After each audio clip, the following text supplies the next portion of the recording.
welcome back to BlackDoctor.org. As you know, I'm here every Thursday night, Dr. Renee, and tonight, so first of all, it's March 31st. And before I even start anything, please share the broadcast. Type in the comments and let me know where you're watching us from. If you're watching the replay, you can type in #replay. But please, please, please let me know where you're watching us from and share the broadcast. So it is March 31st. March is Women's Her Story, Women's History Month. And so we've had some really great shows.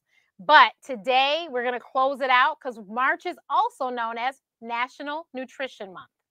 So I know we all like food.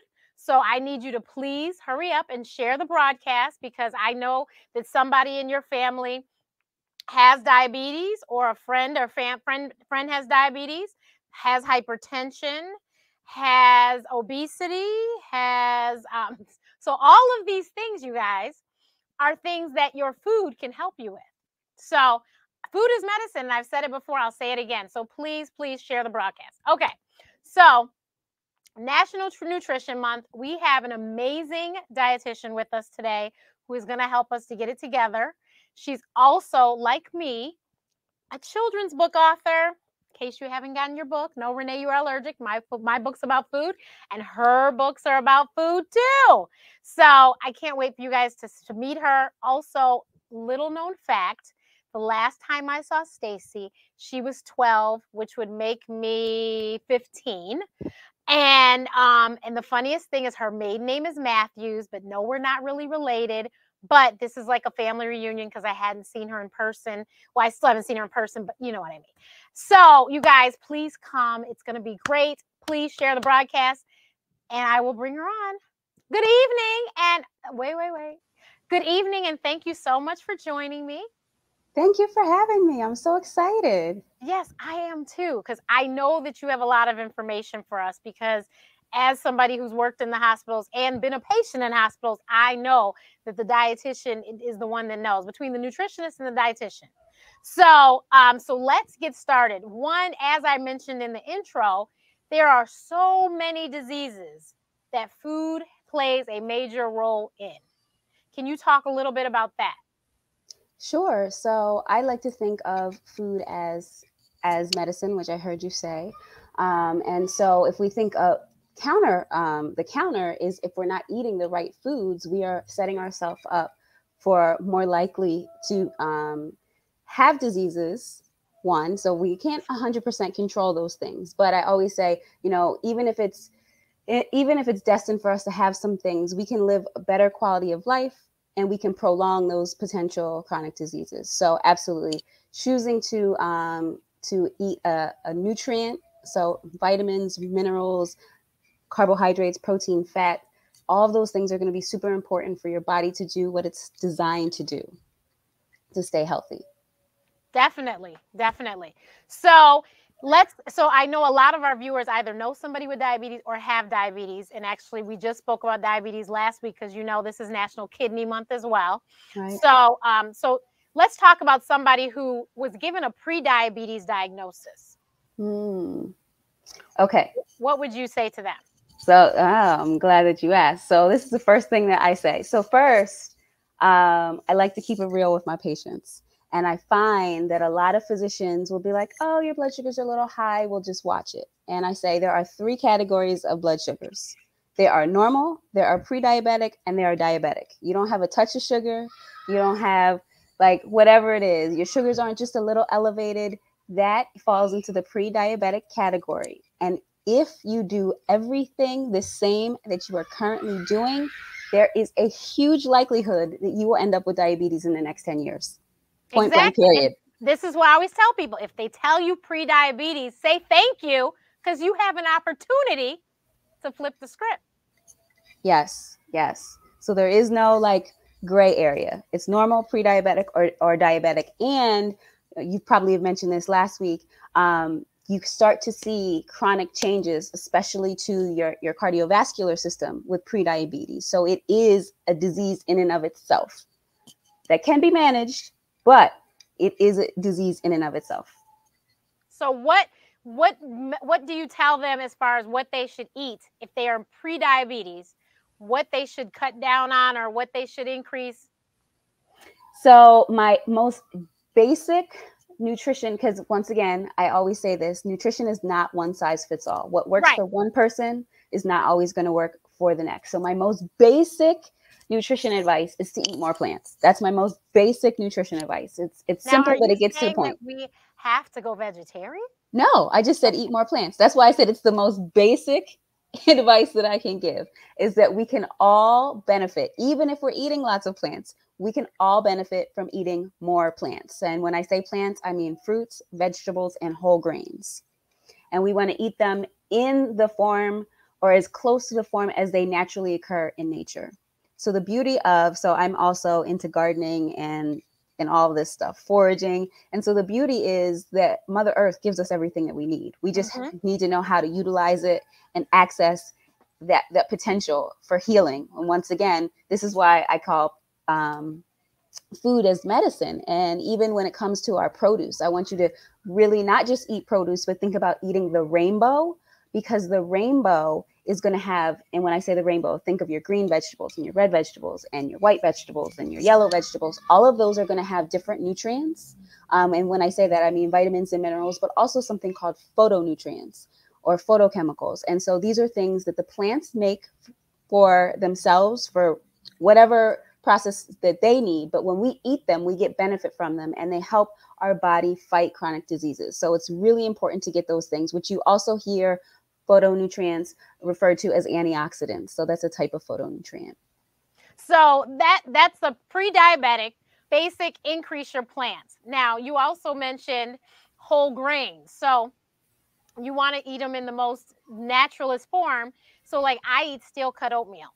Mm-hmm. So that is because rolled is processed in some way, correct?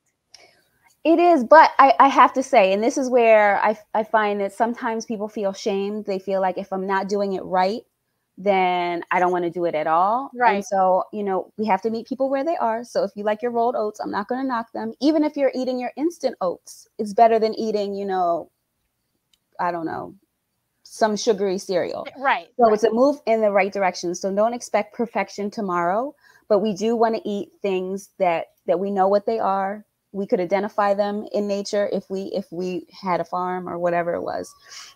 So yes, oatmeal is a great choice. Yes. But if you don't like oatmeal, I'm not going to tell you to eat oatmeal, because at the end of the day, food and our relationship with food, a lot of it is up here. And so we'll say we're going to do it, and then we get bored or we don't like it, and we're just like trying to tunnel through it. And then we get to a point where you're sick of this, and then you completely just go off the rails. Right. So you abandon ship. Just forget it. Exactly. Right. So it's important to make sure that you find something that you enjoy. So if oatmeal isn't it, there's plenty of other whole grains to choose. So also, many people would like to argue that whole grains are white rice, but white rice is not something that you would necessarily recommend for us to eat. Is that correct? So, so let me go back and talk about what a whole grain is first. And then, so when people, they just hear this and they don't really know what it is. So when a grain is growing, imagine we're at a farm, there's actually 3 parts of the grain. There's the outer part, there's the inner part, and there's the very innest part. And so that is the whole grain. So when we say we're eating whole grains, they've taken all 3 of those parts and we're eating them, we're consuming them. When we're eating something that is refined, so it's still a grain, it still offers some nutrients, okay? But when they take those 2 most outer layers off in the refining process, we're losing about 19 different vitamins and minerals. And so if you see the words enriched, that means that there was vitamins and minerals in there, that you lost some of them during the processing and they added them back. So that's what enriched means. So that's what the enriched white rice is. Mm-hmm. Okay. And so, so here's the difference though. So white rice, I won't knock it. So brown rice absolutely has more fiber. You're going to see your blood sugars. You're going to see them. They're going to rise no matter what type of rice that you're eating. Okay. But you're going to see your blood sugars not rise as quickly because it has more fiber. However, it has the same amount of calories. Okay, so sometimes people will be like, well, I eat brown rice, so I can eat more of it. No. Okay, so it has the Of same course amount of we say that. calories, and you would be eating a same portion, so you don't get to eat more. But I don't like to food shame because, you know, people existed for many centuries off of white rice and off of certain things. So we're not here to knock anybody's culture, but if we want to talk about blood sugars, brown rice would be a better choice. Yeah. So, you know, like we're West Indian. So West Indian people tend to eat a lot of white rice. It's like a daily staple. A lot of Africans as well, across the entire continent, eat a lot of white rice. But we, and I'm not saying that we're healthier for it. You know, I have relatives that are diabetic, and it's like, okay, you can't eat white rice every day anymore. You know, you're gonna have to, if you must have rice, choose brown. But then there's so many rice alternatives that are whole grains, right? Like quinoa, Right, right? but I'm gonna argue. So I'm out here for you, the people. Not everybody likes those, and I so know, I know. we're back in square one, where somebody's trying to do something that they don't really enjoy, and they're just gonna end up with a big plate of white rice again. Listen, So I'm gonna need Chef Alicia Nicole, aka Foodie Engineer, to come on again. She's come on before and given some healthy meals, but she's gonna have to come on and show you guys how you can make quinoa actually taste good, how you can make cauliflower rice actually taste like it is rice. So yeah, because there are ways. there are ways, and I will say, quinoa is actually featured in my book. I happen to enjoy quinoa, but I know a lot of people do not. This is so true. Some people are like, no, no, no. But you know, we get these mixes that it's like quinoa and brown rice or something. So, and it's got a flavoring to it. You know, your best friend is those is broth, chicken broth and you know, eat vegetable broth if you're a vegetarian, vegetable broth. Those broths, they add such flavor to things that really don't have flavor. And if you just pick up a piece of rice and ate it, you'd realize white rice really has no flavor. So if you add onions or something to it, it will pop and all of a sudden it tastes like something. So if you do the exact same thing to one of these other whole grains, there you go. So we've covered our pre-diabetics, and I'm sure everyone who has ever been told they're pre-diabetic will now pay attention and change things, because if you don't, you will end up with diabetes. So if you do get a diabetes diagnosis, now let me just rephrase this all. These are type 2 diabetics. Type 1 diabetes is a totally different ballgame. That is a autoimmune disease actually, and there's something that happened to the pancreas. It is no fault of the person's body that it's in. Something happened to the pancreas and they need insulin. They can no longer make insulin. They might have been born that way or it was discovered later in life, but they can't make insulin. Type 2 diabetics, this is something that you did to yourself that God is good. You can reverse, or as they say, go into remission with it. So, and I always use my favorite example, Miss Patty LaBelle. She said they told her, and she was like, "What?" And she immediately changed the way she ate, and she doesn't have to take any insulin or anything. Yeah. So can I just add this Go point? ahead. So I always like to tell people that there is actually no cure for diabetes, but it Right. can be in remission, because I always like to be clear that if you go back to your old habits, expect to see your blood sugars become abnormal again. So if you do all the work and then it starts looking great and they're just like, oh, I don't have to do this anymore. Wrong. So we have somebody who said, I don't enjoy any veggies, but I don't enjoy prescriptions either. So I've chosen to eat veggies for my health, not for enjoyment. Got to do it. Marsha, we can make them enjoyable though. We'll help you. We can make them enjoyable. There's no need for you to be miserable. No, not at all. So, okay, so Stacey, so if you get a diabetes diagnosis, now as a dietitian, I'm sure you have to teach people about carb counting and all of that as well, correct? Correct. Yeah. So I actually have met type 2 diabetics for whatever reason, their doctor didn't teach them that. Well, that's typically a job that a dietitian does, because a lot of doctors, one, don't know. Well, the doctor didn't, no, but I mean, the doctor didn't point them in the direction, didn't give them a referral, so they knew nothing. So for people like that, please let me know, what is just blanket, because of course everyone is personalized, but blanket, what is the things that they need to change? Okay. So when it comes to eating, I want you to understand that carbohydrates are not the enemy.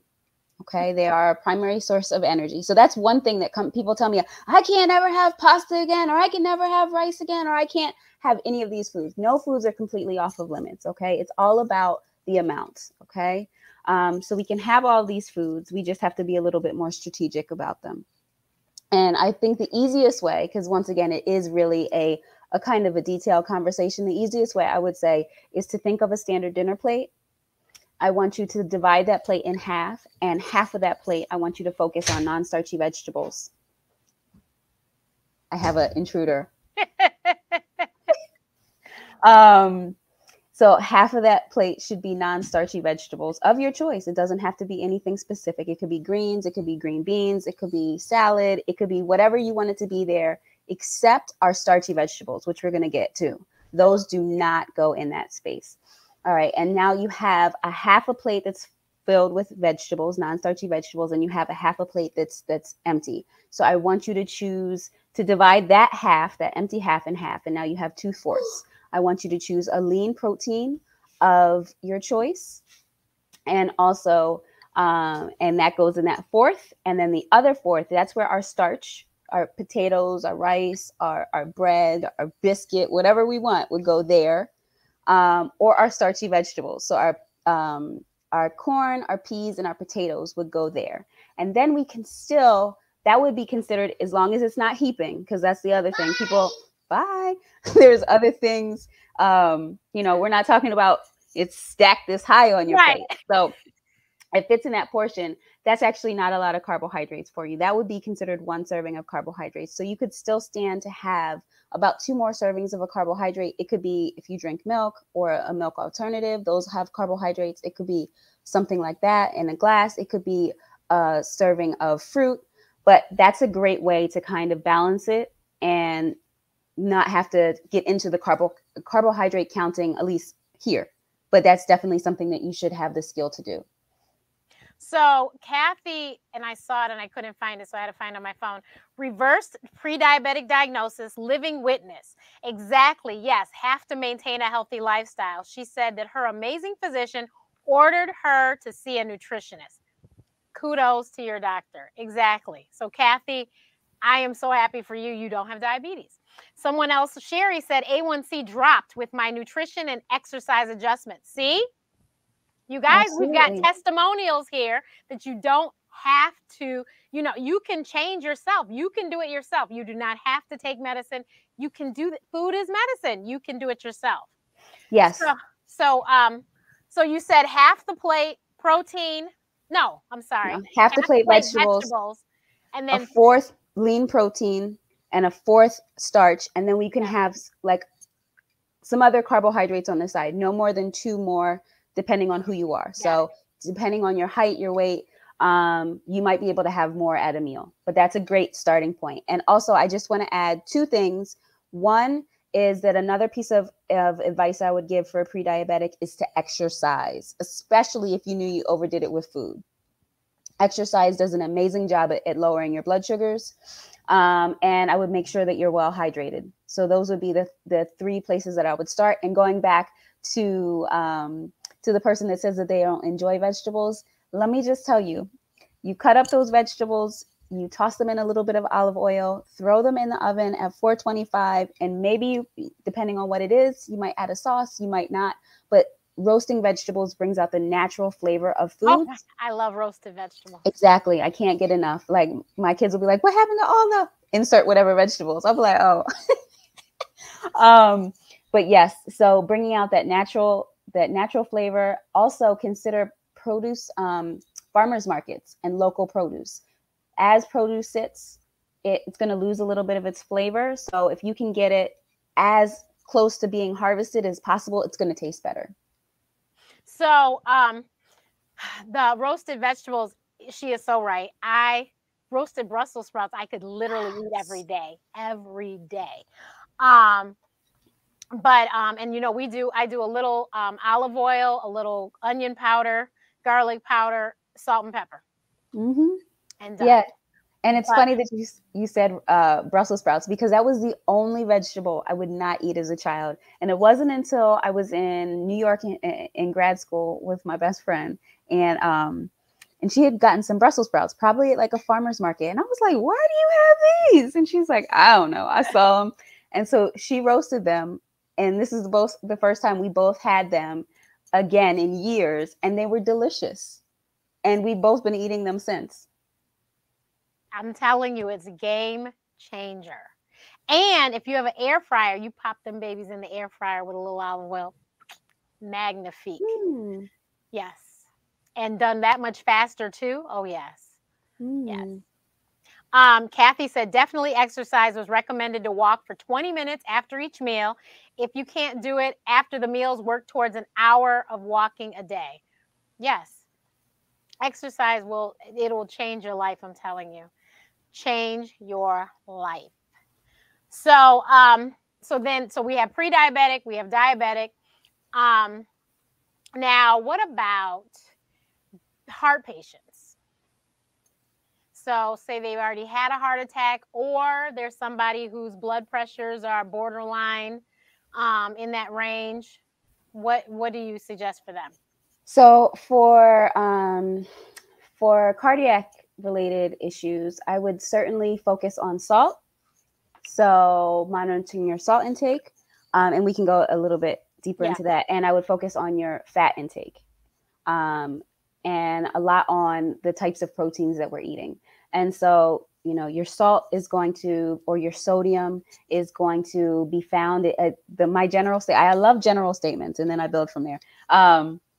If it comes in a box, a bag, or can, unless it says low salt or no salt added, expect it to be high in salt or sodium. So that's our first thing. And so we have to target what we're eating and make sure that it's not high in salt, which it probably is, unless we're specifically looking for things or we're making things ourselves. And believe it or not, that the majority of Americans get well over, I think it's actually double their recommended salt intake each day. And most of the salt does not come from cooking. Like when you're cooking at home and adding salt to your cooking, that's not where it comes from. It comes from these packaged meals or when we're dining out. So that would be something. I like to use the nutrition label as a guide. And so the nutrition label, I don't say that it's always helpful for everyone, because the way that it's listed, it's based off a 2,000 calorie diet. And that is an average. And when I say average, that's a mathematical average. So some people need more, some people need less. And when you average them all together, it's about 2,000 calories they say the average person needs. Women usually need under 2,000. Men usually need a little bit above 2,000. And so the nutrition label is based off of a 2,000 calorie diet. So when you look at a nutrition label on the far right, you're going to see a percentage. The thing about sodium is it's a flat number that we don't want you to exceed if you're an adult, which is 2,300 milligrams. And so if you look at that percentage, it will tell you what one serving of that particular food, how much of that percentage in a day that it offers for you. And so general rule, I love general rules, I keep saying them. If it's 20% or higher, you know without a doubt that is a high sodium item. And so that high sodium item, am I saying You're that fine, go ahead. Okay. I was like, where'd she go? I'm not saying that you can never eat it, but what I am saying is if you had that high sodium item, it's very likely that you will exceed your sodium recommendations for the day. And what you should do is for the remainder of the day, try to eat things that you prepare yourself. And so that means if you had some oodles and noodles, if you had a can of soup, if you had any of these things that are fast, easy lunch meals, then you really want to make sure that you're having your other meals prepared by your own hands or someone in your household. You're fine. I don't know what happened. I just okay. So that's the salt piece. So I would definitely monitor your sodium keep it under those levels. There's different tiers of which we would like to see. There's something called the DASH diet, dietary approaches to stop hypertension. And so there's different levels of which we would want you to limit your sodium intake. And then we get into the fats. And so we want to make sure that we're choosing leaner cuts of meat if we're eating meat. There's also the option not to eat meat. Okay, so there's the vegetarian option. But I also want to say about the vegetarian option is we don't just want to then go eat a bunch of processed meat replacements. Right. Those are going to be high in salt or sodium. Or a whole lot of carbs to fill in the blank of the protein. Right. So, being a vegetarian isn't necessarily an easy fix for everyone, but we certainly don't have to have the focus in our meal being the meat, which is what very American is, that there's the meat and then there's the sides, and we can kind of trim it down and have less meat, going back to that plate plan that I talked about, and really having the vegetables be the star of the show, the vegetables and the whole grains being the star of the show. So choosing things that are leaner. So chicken, fish, turkey, trying to choose the whiter cuts of meat. So the darker meats are going to have more fat. I'm not saying you can never eat them. I know somebody's like, I don't just want chicken breast. I'm not saying all you have to do is eat chicken breast. Bison is also a good option if you're gonna, get away from beef. Bison burgers. I'm telling you, bison meat. Okay. Yeah. I have been a vegetarian for a few years now, so I haven't had a bison burger, so I can't. Well, let me tell you, I went to a blogging conference and bison was one of the sponsors, and I learned so much that day. Bison meat was like better, like across the board to chicken, to turkey. I was like, oh my, no, even to fish. So that blew me away. Bison is expensive. I will mention that. It is not cheap. But if you can afford it, get bison. And let me tell you, a lot of people say it's too expensive to eat healthy. Have you not looked at your healthcare bills? It is a whole lot cheaper for you to stay healthy than it is, and you to eat healthy, than it is for you to be on a whole bunch of medications, a whole bunch of co-pays, because you got to go visit all these different physicians. God forbid you have a serious event and have, and be out of work for a long period of time or have to have surgery. That's where it gets very expensive. So trust me, you want to spend a little money on your food. The other thing I wanted to mention was I have not used table salt in so long. I don't remember the last time I did. What I use is this thing called, and they're not paying me. I should send them a message. They should though. But it's called No Salt. And of course, my mother, being the medical professional that she is, picks up the bottle and was like, what is in this? Because that's what I use. And she's like, oh, it's potassium. There are people that have to watch their potassium, some kidney patients that are in dialysis, etc. But I'm not one of those people. I use that. And you couldn't tell me it wasn't salt. It's white and it looked like salt. It's salt. The other thing is, because my sister's a chef and I know these things, spices, and you use your spice rack. I'm telling you, those spices and seasonings, you don't need salt if you use those correctly. You don't have to worry about salt. And there's so many on the market, like our favorite Mrs. Dash. Mrs. Dash specifically is for heart health. So you don't have to worry about, overdoing it with Mrs. Dash. Mrs. Dash I think there's no salt in it, actually. No, most of them, yeah. So someone said mustard is good for blood pressure. I didn't know that. That was a new one for me. But yeah, so pay attention to that. So the fats, now we get confused. There's saturated and trans and this and unsaturated. So which ones are the good ones? Sure. So the good ones, now I love saying this. I hope you guys will appreciate that. So there's 4 different types of fats that you could see on a nutrition label. Legally, only 2 have to be on those. And those are the ones that don't support heart health. Okay. So those are our trans fats and our saturated fat. We want to limit those, both of those combined. We want to limit those to no more than 20 grams per day.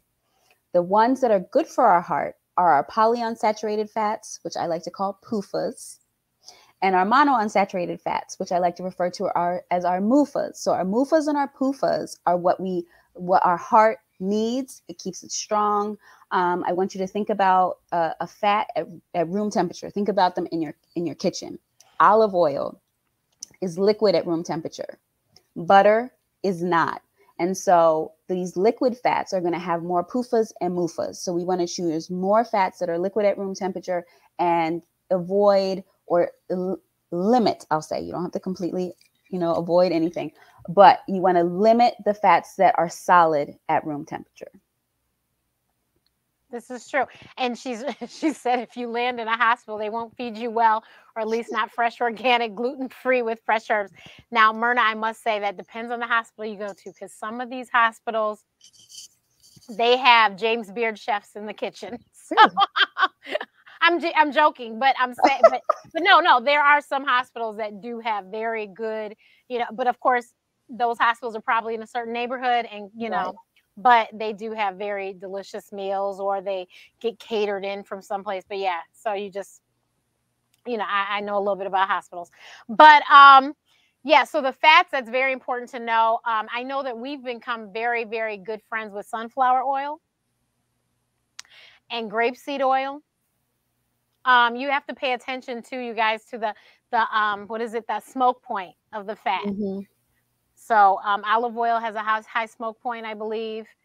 So you just need to pay attention to that as well when you're choosing the fat that you're gonna saute your food in, or if you are gonna fry. Who does that? Use air fryer. But if you're gonna do something like that, you need to pay attention. So so we talked about my cardiac friends. And cardiac also, go ahead. Can I also add, and another thing that I would tell people to do is eat more red foods. So red foods, going back to those phytonutrients, they have important nutrients in there to support heart health. So your strawberries, your Beets? tomatoes, beets. Beets is good for lowering blood pressure, FYI. See, that's those red foods. Okay, so the chef is home, and she has now told me that olive oil doesn't have a high smoke point. Thank That's you, what I thought. I was Dear. like, okay. And See, for and Stacey anybody didn't that say doesn't, anything. but I was like, wait a minute, maybe I'm wrong. I don't know everything, and I'm not a chef, but just for anybody that is not clear, smoke point is the point of which oil burns. So you don't want to necessarily cook with something that has a low smoke point, because then it's going to burn on you. Yeah. So thank you, Chef Alicia. Avocado oil is a good oil. Somebody's asking. I do like avocado oil. Okay. My personal preferences, and this is just from taste, are olive oil, grapeseed oil, and avocado oil. Okay. Okay. Now I have a question that's totally crazy, but so is everyone vegetarian, or it's just you? So, this is a great piece. So no. So myself and my children are vegetarians. However, I call ourselves vegetarians because yeah, really, because I don't like labels. And this is why I was like, oh, this is so great, because people get so hung up on terminologies, and the only person that you're really worried about is you. And so I occasionally eat fish or seafood. I don't eat any meat, don't want to eat any meat, but I do like seafood. And I did this for health reasons, also for environmental reasons. So I don't have a fundamental problem with people eating meat, but I don't like the way that meat is packaged in this country. If you're going to go hunt and have your meat, enjoy. You're not going to be able to hunt a bunch of meat. You're going to already be moderated by the amount of meat that you'll be able to eat. Anyway, I digress. My whole point is that these terminologies stress people out trying to meet this ideal that they don't have to follow.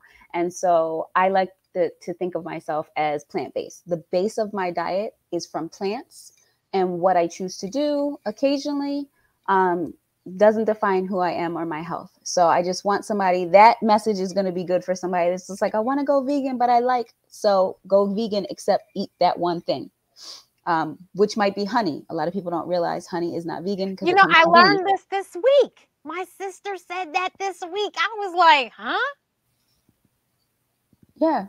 So, that there could be somebody giving you a side eye. Well, you said you're vegan because blah, blah, blah, blah. But you You eat honey. Who cares? Right. Why are you in my business? So that's the first thing, is just know that make your diet your own and eat what you want and don't worry about labels.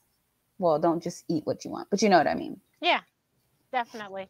Okay. Very interesting. Very interesting. Um, Someone said too many hormones in meat. I eat meat. I will tell y'all today, I eat meat. I also recently lost 70 pounds, but I eat meat. And I eat meat the whole way too. So, like, but I know my body, and I've had all my testing done, and all my numbers are good, and I'm good. But my biggest thing for me is in moderation. I don't overindulge. Actually, this week though, I've been on this kick of not eating meat. I think I had meat one day this week. Like last night, I was like, I'm just gonna have pea soup. They had no meat in it, green split pea soup, and then I had a plate of veggies with it. Yeah. And that's what I had the night before too. So yeah, this week I don't know, but yeah, I just you eat what you want to eat, make sure you're healthy. Exactly. Yeah. And I try to do more of vegetables than I do of protein. Also, if you don't eat meat, proteins can be found in vegetables as well as in beans, and people always forget the good beans. And lentils. Yes, and I call lentils beans too, but yes. And I used to do this thing. I would make lentils with spinach, and I would eat that Monday through Friday, and then I would allow myself meat on Saturday and Sunday. That was my little thing. But I did that for a little bit. But I guess I must have overdid it on Saturday, Sunday, because I was very overweight at the time. But that was just me. But anyone have any questions, please make sure you put them in the chat. The other thing I wanted to ask you about, last week, like I said, we talked about kidney. So I'm sure you've worked with people on dialysis. What are things because there's so many restrictions with them. I feel so bad that I'm just like, what can they do to enjoy, because some people do enjoy eating. Yeah, so that one is really hard. And I have to be perfectly honest. I haven't had a patient on dialysis in a while, but there's fluid restrictions. Right. There can be sodium restrictions. There can be protein restrictions. There can be so many potassium restrictions. There can be all kinds of things. So that's going to be a very, very specific type of conversation depending on what their restrictions are, and it does become very challenging. Yeah. And so it goes back to the conversation that we're having now. It's best to take care of yourself to not end up in that situation. Amen. Exactly. Okay, so somebody said protein from flax, chia, hemp seeds. For those who have their green smoothies, the greens spoiling too fast before they hit the smoothie. Yes, I agree. They said land animals get their protein from veggies and plants. This is true.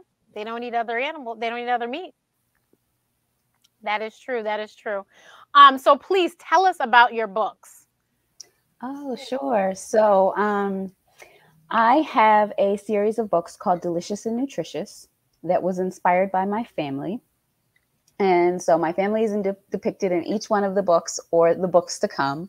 And the first one was inspired by my middle daughter. And so when she was about 2 or 3, she just stopped eating everything. Like at this point in time, we just ate meat. We ate everything. And she just stopped eating meat. And I found myself, and you remember I'm a dietitian, so I'm already like fine with eating meals without meat.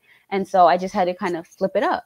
Like, just, all right, so now we're eating all these beans and we're eating these other things. And her favorite was black beans. All she would eat is black beans. And she still loves black beans to this day.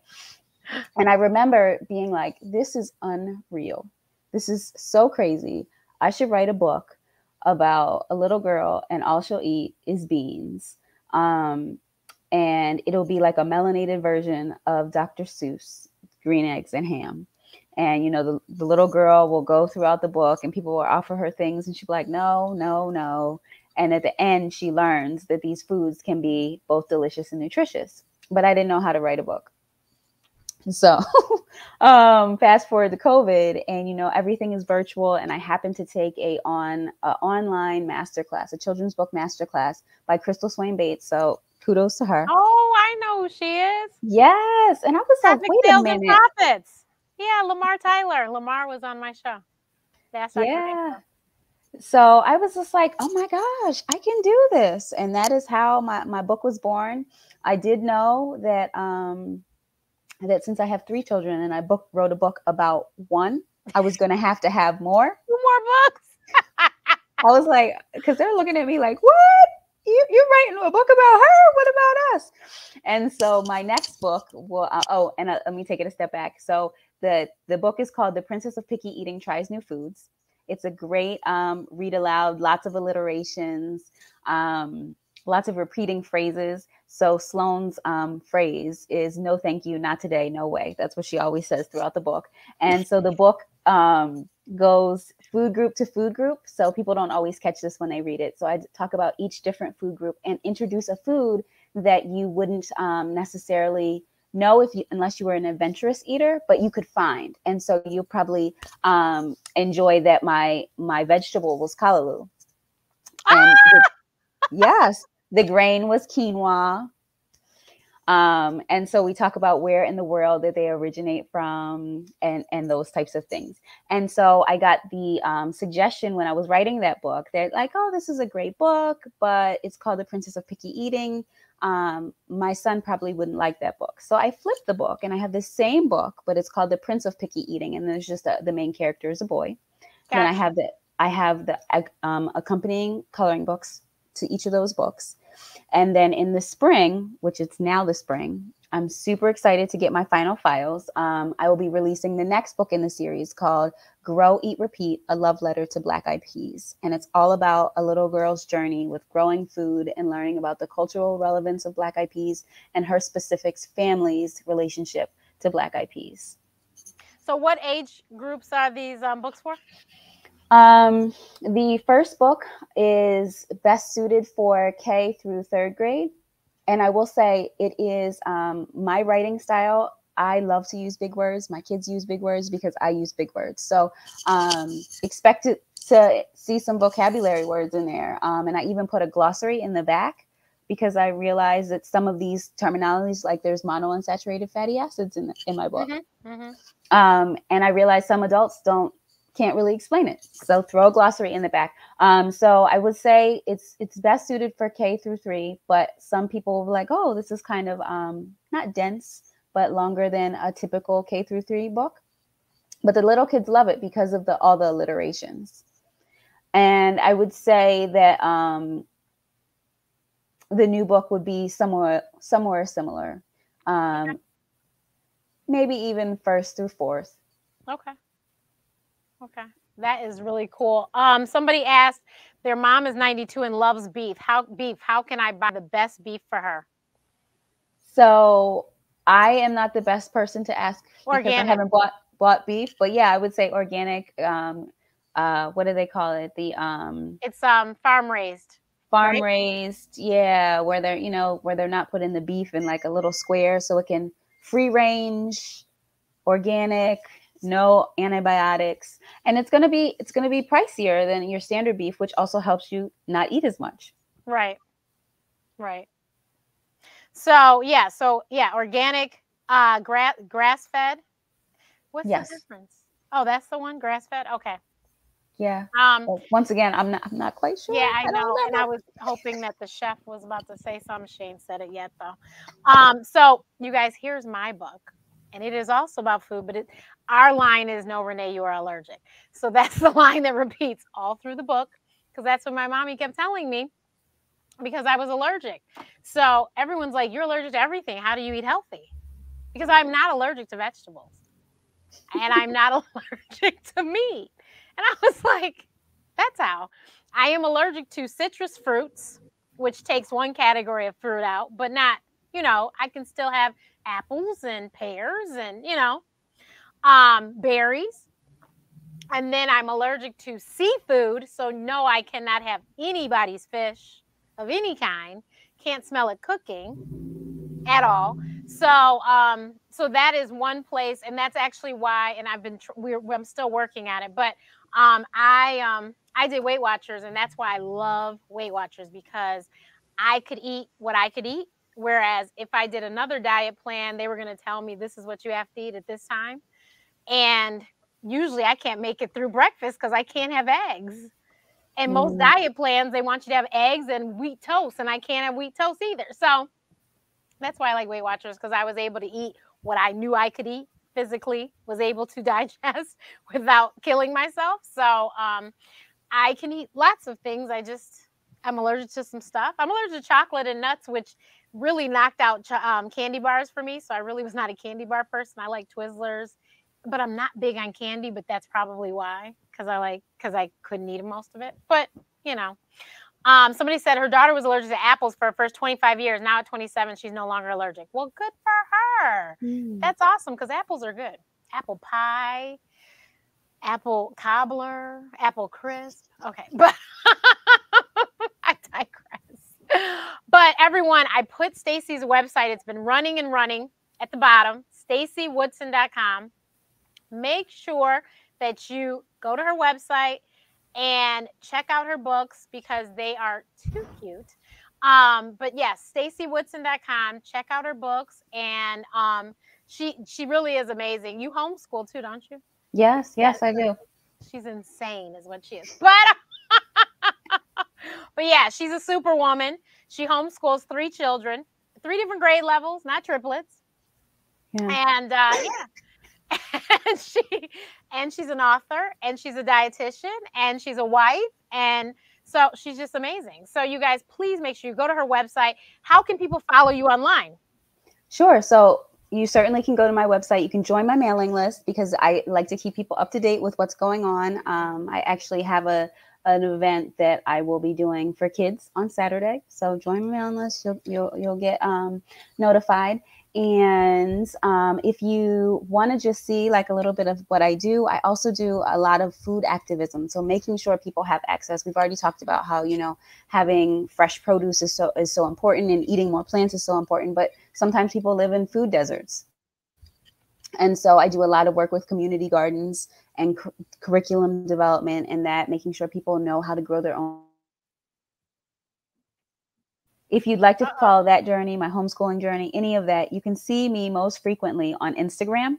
And my handle is Mothering While Melanated. And melanated is spelled MELANATED.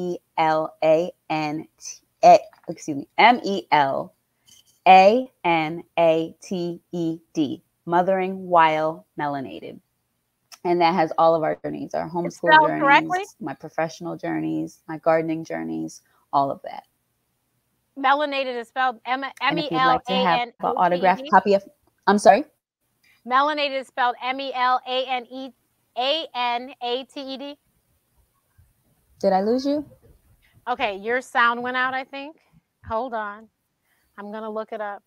I think your headphones might have died. You guys, 1 second. I'm going to tell you. Is this better? Well, now you couldn't hear us. I think one of your headphones died. Okay, so here it is. Mothering While Melanated. That's it. Yeah, so that's how you can follow her. Please go follow her on Instagram. You guys know I'm at Ask Dr. Renee. You can follow me on all platforms at Ask Dr. Renee. Oh, and somebody else posted it too. Thank you so much, Catherine. Oh, and someone else signed up. Perfect. Thank you, Myrna. But and you can sign up for my email list too. But what I wanted to tell you is Saturdays, I usually do my show, the Ask Dr. Renee show, Saturdays at 3:00 Eastern. And this Saturday we have a really amazing guest. He wrote Champagne Life for Neo, and he's done some other amazing things. So please, if you would like to come check us out live, otherwise you can always watch the replay. But thank you so much. Yeah, she is echoing. I noticed, Agnes. That's because she turned off her headphones. But thank you so much, Stacey, for your time this evening. Everyone, next month is April, as in tomorrow. And so we will see next week. I'm planning something big. Let's hope it comes off well. But April is a whole lot of things. Fertility Awareness Week is in April. It's Autism Awareness Month in April. So look forward to seeing you guys next Thursday, same time, same place. Bye. Bye.